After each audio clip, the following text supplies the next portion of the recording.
December 20th, 1968. A desolate lover's lane. Two teenagers are being watched. A gunshot, silence, a reign of terror begins. But this killer was unlike any other. He wanted attention. Months later, newspapers receive a letter. He calls himself the Zodiac. He includes a cipher, 408 symbols, claiming it holds his identity. This wasn't just murder. It was a sick game. A hunt for an identity locked inside a twisted codex.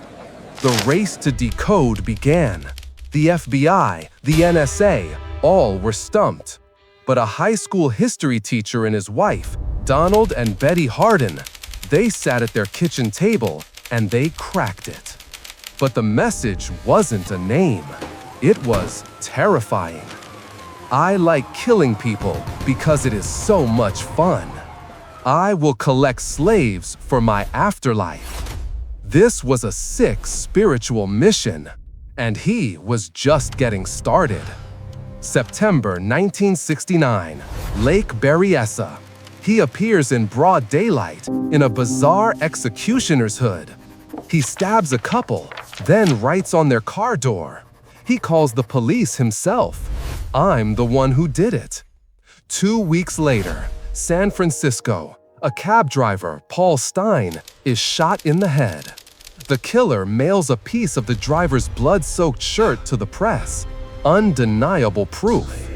The city was in a full-blown panic. He called a live TV show, and then new, more complex ciphers arrived.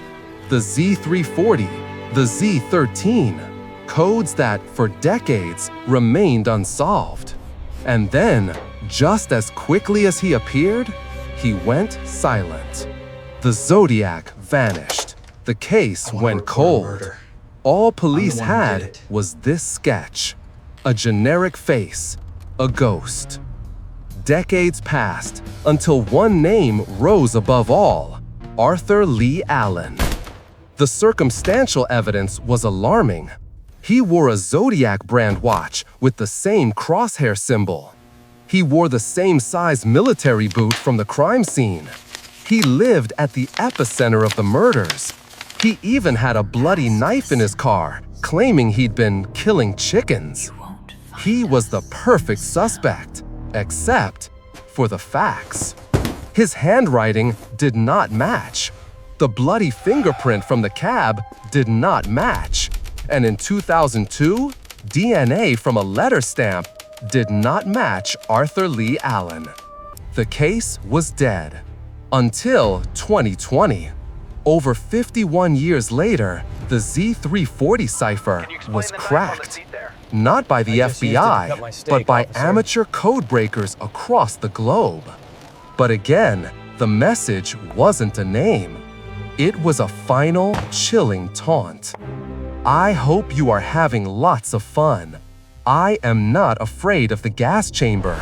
It will send me to paradise. He misspelled paradise.